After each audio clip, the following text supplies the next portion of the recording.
They said my way of loving was outdated, that I didn't understand modern marriages. That's what my daughter-in-law told me one Sunday afternoon when she came to my house with tears still glistening on her lashes and anger shaking her voice. And maybe she was right, maybe I didn't understand. After all, I came from a time when love wasn't measured by grand gestures or hashtags, when promises were mended, not replaced. But what she didn't know then, what they both didn't know, was that love, the kind that lasts, never goes out of style. And one day, when they're perfect, modern marriage began to crack under all its bright polish. It wasn't a therapist, a podcast, or some trending advice that saved them. It was my old-fashioned kind of love, the one they once called outdated. Before the chaos, our family was ordinary in the best way.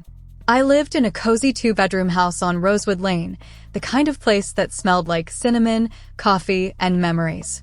I had a small front garden that everyone in the neighborhood admired. Tomatoes, marigolds, and one stubborn rosebush that refused to bloom unless I talked to it. And talk I did, to plants, to pictures, to the echo of my late husband, Thomas.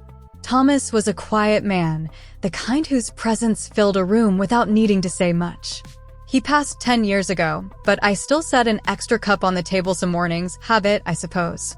He used to say, "Love isn't loud, Mary. It's the steady thing that keeps showing up." Our son, Brian, grew up on that kind of love. Kind, patient, but firm when it mattered. He was my heart walking around outside my body, the best parts of both of us stitched into one person. When he brought home his girlfriend, Alina, I knew right away she was different. Not bad different, just newer. She had opinions that shot out like arrows, confidence that filled the room, and this modern way of talking about marriage like it was a project to manage, not a bond to cherish. Still, I liked her. She was warm, polite, and she loved my son. That was enough for me. At least, it used to be. When they got married, everything looked like a magazine spread. Elegant, sleek, color-coordinated. But I remember thinking something's missing. It wasn't joy exactly. They smiled, laughed, kissed for the cameras, but there was a tightness around it all, like everything had to look perfect. Alina once told me, "Love isn't about sacrifice anymore, Mom. It's about balance." I smiled politely, but inside, I thought balance doesn't mean keeping score. Still, I bit my tongue. You learn, as a mother, that silence can save a lot of unnecessary battles. Brian and Alina visited me often in the first year, Sunday dinners, quick drop-ins with fresh bread or flowers. But slowly, those visits grew fewer. First it was work, then travel, then just, "We're busy." One night, while clearing the table after a quiet dinner alone, I realized I hadn't heard Brian's voice in 3 weeks. So I called him. He sounded distracted, tired. "Mom, everything's fine," he said. But his voice cracked on the word fine. I didn't push. But a mother always knows when something is slipping. The next time they came over, Alina's smile was painted on. She brought a lemon tart, her favorite, not Brian's. And when I asked how things were, she gave me the kind of answer people give when they're trying to convince themselves. "Oh, just, marriage."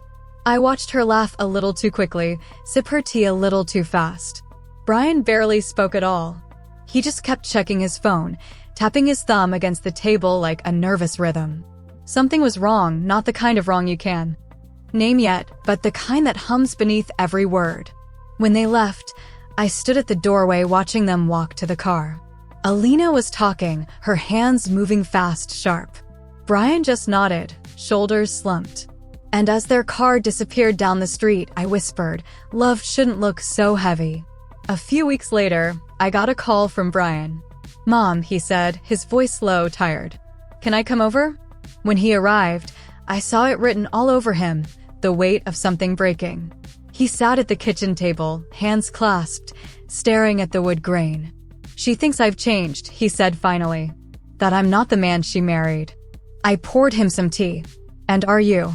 He sighed. "Maybe. Or maybe she just never really saw who I was." There was silence for a moment, just the clock ticking on the wall. "Mom," he said softly, "how did you and Dad make it work all those years?" I smiled. "We stopped trying to win." He looked at me, puzzled. Marriage isn't a contest, I said. It's a partnership. Some days you lead. Some days you follow. Most days, you just walk side by side and hope neither of you trips too hard. He chuckled weakly. Alina doesn't believe in that kind of marriage. Then maybe she hasn't lived long enough to see why it matters, I said gently. Later that night, as I was washing the dishes, I looked out the window at the quiet street. 2 porch lights were on across the road. One flickered, the other steady. I thought, that's love right there. Some days flickering, some days constant. Both lights are doing their best not to go out. I didn't know it yet, but soon, I'd have to remind both my son and his wife of that truth in the hardest way possible. A few days later, I found myself standing in front of Brian and Alina's house, a modern townhouse with glass railings and sleek gray walls. It looked perfect. Too perfect, maybe. Alina opened the door before I even knocked. She looked surprised, then quickly forced a smile. Oh, Mrs. Harper, I mean. Mom. What a surprise. Her voice trembled slightly. I could tell she hadn't slept well. There were faint shadows under her eyes, and the air around her felt heavy, the kind that hums with unspoken things. I was in the neighborhood, I lied. Thought I'd drop off that soup you like. She hesitated, then stepped aside. Of course. Please, come in. The inside of the house was just as immaculate as the outside, everything in its place. No sign of life except a faint smell of lavender candles and silence that was too clean. Where's Brian? I asked. She set her cup down on the counter. He's been staying late at work. A lot lately. Her tone was flat, almost rehearsed. I see, I said softly. Is everything all right between you two? She laughed, short, sharp, defensive. Oh yes, we're fine. Just busy. You know how it is. But I didn't. When Thomas was alive, busy or not, he always came home to me, even if just for a moment, even if only to share the silence. Alina must have sensed my thoughts because her shoulders tensed. I know what you're thinking, she said. That I've done something wrong. That I'm not keeping him happy. I blinked, surprised. I wasn't thinking that at all. She turned away. Everyone always assumes the woman's to blame. Her voice cracked, and I suddenly saw through the armor, the confidence she wore like a shield, the modern pride that was really fear dressed in style. No one's blaming anyone, I said gently. Marriage doesn't fall apart because one person fails. It's because both stop listening. Her eyes softened for a second, then hardened again. With all due respect, Mrs. Harper, your kind of marriage doesn't work anymore. That stung more than I wanted to admit. Still, I smiled. Maybe not. But hearts haven't changed as much as people think. A week later, Brian showed up at my door again, this time without calling. He looked worse. Pale, exhausted, his shirt wrinkled, his tie half loosened like he'd lost the strength to care. Mom, he said, she wants a separation. I felt my chest tighten. What happened? He rubbed his forehead, sighing. We fight about everything, money, time, even the way I breathe sometimes. She says I make her feel small, that I don't respect her independence. I sat down, motioned for him to do the same. And do you? I asked carefully. He looked at me, frustrated. Mom, I love her. But I can't seem to do anything right. It's like every word I say gets twisted. I took his hand, the same hand I used to hold when he was little, when he'd scrape his knee and cry. Now he was grown, but the pain was the same. Did you tell her that? He nodded slowly. She doesn't want to talk. She says talking just makes things worse. I sighed. You two are both trying to win, not understand. He frowned. What's that supposed to mean? It means, I said softly, you're arguing to be right, not to be together. He stared at me for a long moment, then said quietly, that sounds like something Dad would have said. I smiled faintly. Maybe. He always believed that when two people start keeping score, love becomes a game neither can win. A few days later, I got a message from Alina. Just 5 words, can I talk to you? Alone. She arrived that evening, rain still dripping from her umbrella, her face pale and drawn. We sat in the living room, me on the couch, her across from me, eyes darting around like she didn't know where to start. Finally, she said it. Brian's been distant for months. Cold. I thought maybe he was having an affair. My stomach dropped. Alina, she held up her hand. He's not. I checked. He's just gone. He's there, but he's not there. I stayed quiet, letting her speak. She twisted her wedding ring, eyes shining. When we got married, I thought we'd be equals, two people chasing the same life. But somewhere along the way, we stopped walking side by side. I'm chasing the future, and he's chasing the past. I thought of my son still. Mourning the kind of love he saw between his father and me, slow, steady, quiet. And her raised in a world that taught her love had to feel loud to be real. Different languages. Same longing. I leaned forward. Alina, do you love him? She blinked, tears spilling over. I don't know anymore. Then I said softly, let me tell you what my mother told me. She looked up confused. When you can't feel love, don't go looking for it somewhere else. Look for the places you stopped giving it. She frowned slightly, like the words had brushed against something tender inside her. I used to bring him coffee every morning, she said quietly. Now I just leave before he wakes up. Start there, I said. Bring the coffee again. She gave a short, sad laugh. You really think coffee will fix a marriage? No, I said gently, but remembering how to care might. That night, after she left, I sat at my kitchen table with a cup of tea, staring at the steam. I knew this wasn't over, not yet. Love was hanging by a thread between them, and it was only a matter of time before something snapped.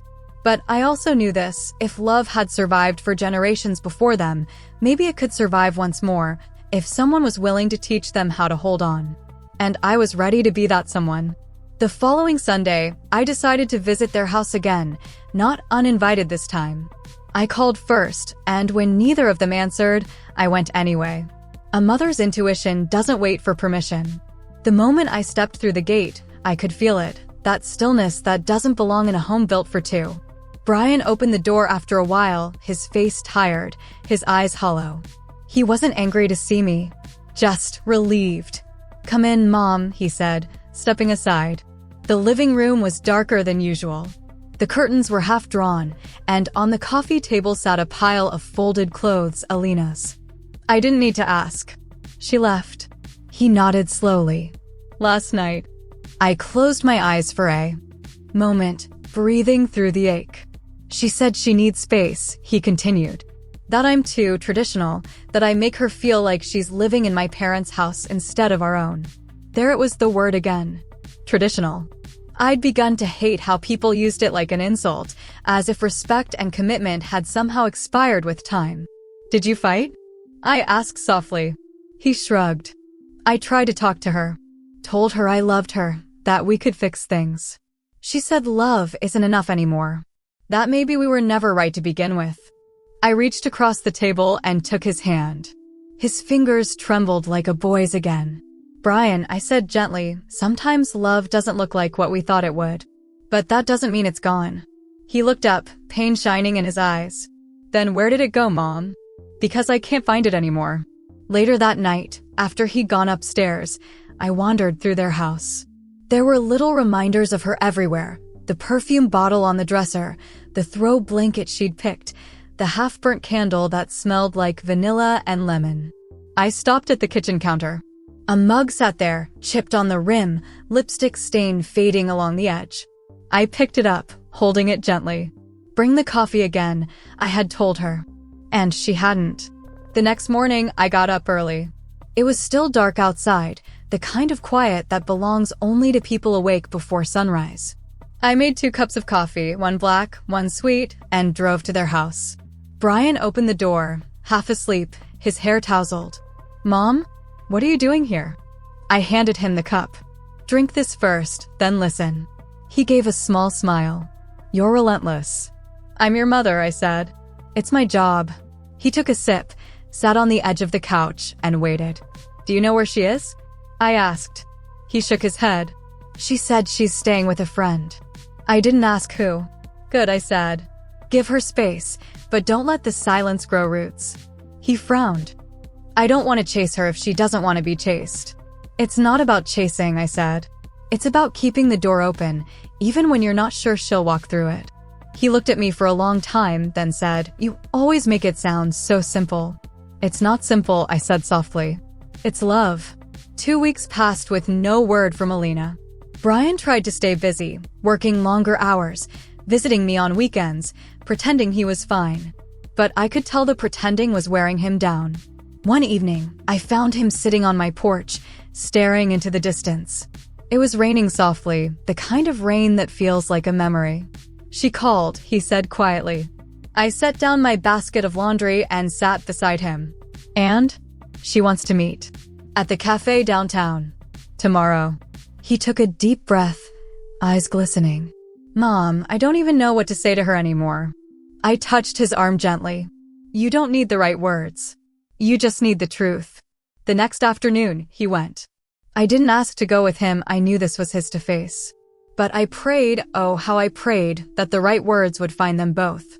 When he came back, the sun was setting, and his expression was unreadable. Well, I asked softly.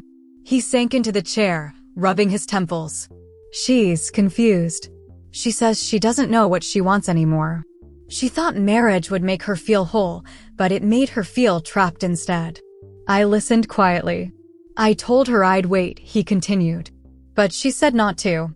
That she needs to figure out who she is without me. My chest ached for him. And what did you say? He sighed. I said I'd still be here. Because that's what love means, right? I nodded, smiling sadly. That's exactly what it means. That night, I couldn't sleep. I kept thinking of Alina, young, proud, trying to fit a world of advice into a heart that just needed to learn how to stay. And I thought of my own mother, who used to tell me, the world changes every day, but people don't. They still want to be seen, understood, loved in that order. So the next morning, I decided to do something that might have seemed foolish, something outdated, as Alina would have said. I wrote her a letter. Not a text. Not an email. A real letter, the kind you have to hold with both hands. Dear Alina, I know you think you've failed. But marriages aren't meant to be perfect, they're meant to be practiced. Every day. Like breathing or forgiveness. You and Brian are both standing in the same house, but speaking different languages. Love can still translate if you both learn to listen again. You once said my way of loving was outdated. Maybe it is. But I've lived long enough to see that the heart never updates, it only remembers. You don't need to go back right away. Just go home to yourself first. The rest will follow. With love, Mary the first sealed it, drove to her friend's address, and slipped it under the door.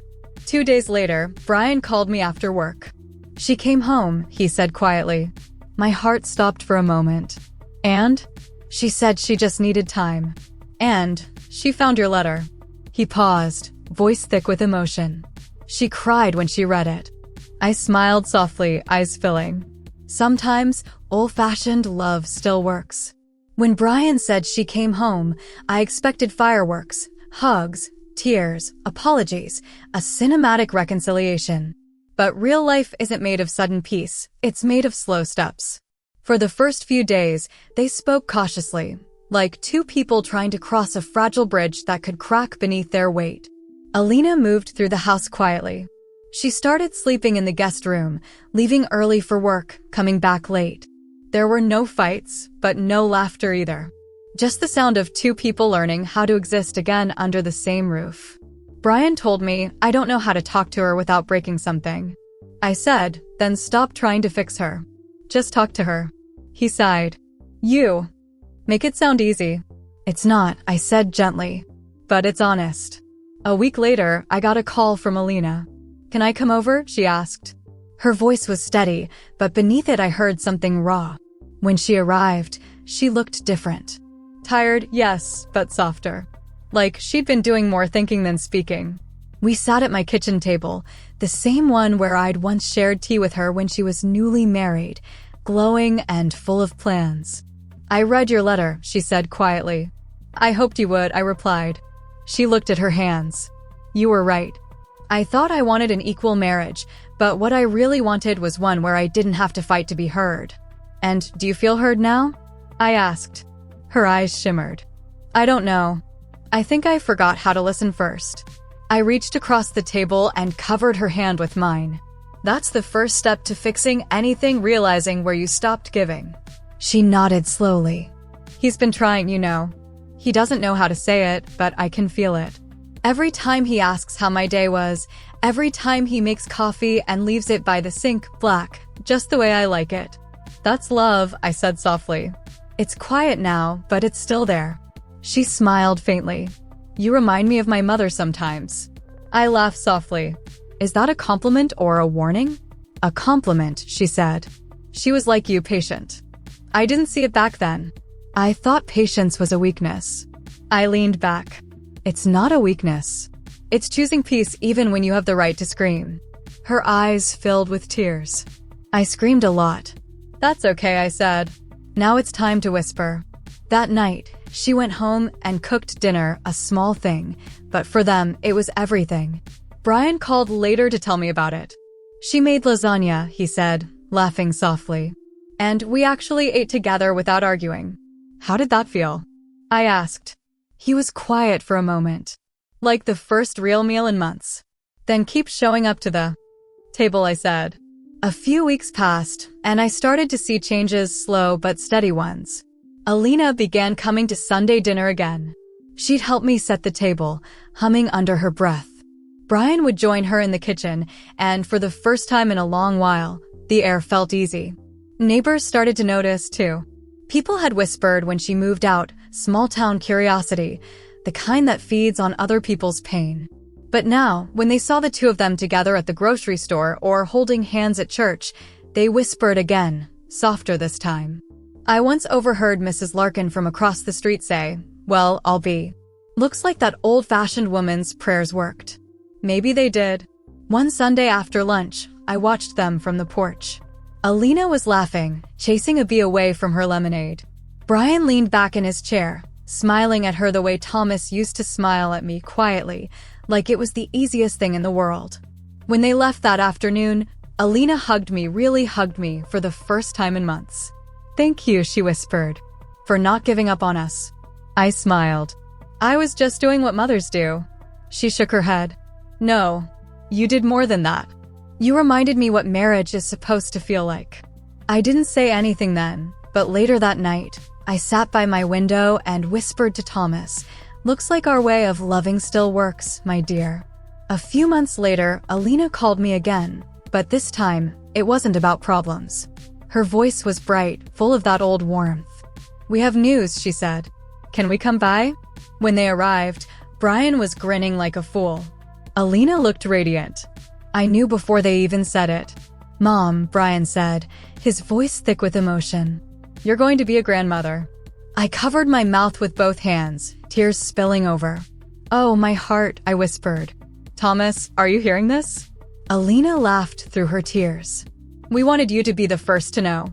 I pulled them, both into my arms. This child's already blessed because it's being born into love that's been tested and found true. Over the following months, I watched them grow closer than ever. The old tension was gone, replaced by something quieter and steadier.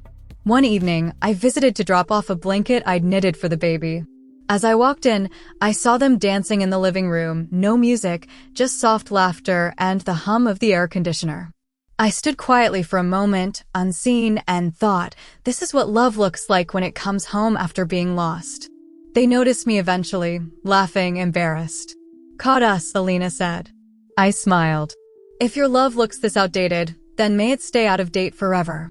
Later that night, as I tucked the blanket into a gift box, I thought about everything we'd been through.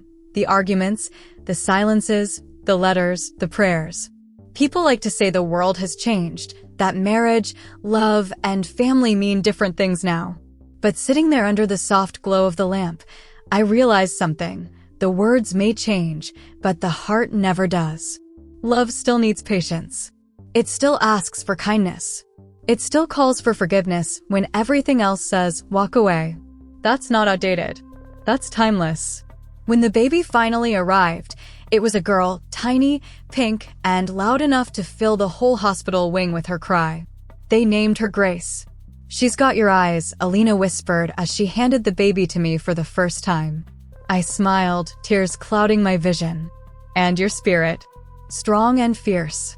Brian stood beside her, his arm around her shoulders, his face glowing with a peace I hadn't seen in him for years. In that moment, I realized something I wish I'd known sooner. Sometimes love needs to fall apart before it learns how to hold tighter. The months that followed were a whirlwind of bottles, diapers, and sleepless nights. But their house, the same house that had once felt cold and tense, now buzzed with life. Laughter drifted down hallways again. Lullabies echoed softly through rooms that had known too much silence. I visited often, not to interfere, but to help. To rock Grace to sleep when Alina's eyes were heavy, to cook Brian's favorite stew when he came home from late shifts, to leave little notes on the fridge that said things like, "Remember, tired love is still love." And one evening, when Alina walked into the kitchen and found me humming softly as I washed the dishes, she said something that stayed with me forever. "You know," she began, "when I first met you, I thought you were, well, old-fashioned. Too soft, too patient. I thought love needed passion, not quiet." I smiled. "And now?" She dried her hands on a towel, looked toward the nursery where Grace was sleeping, and whispered, "Now I know love is quiet. It just speaks louder when you stop talking over it." I laughed softly. "You learned faster than I did." A few weeks later, I was sitting on their porch with Grace in my lap. She was staring up at me, wide-eyed, her little fingers curled around mine. Brian came out with 2 cups of tea.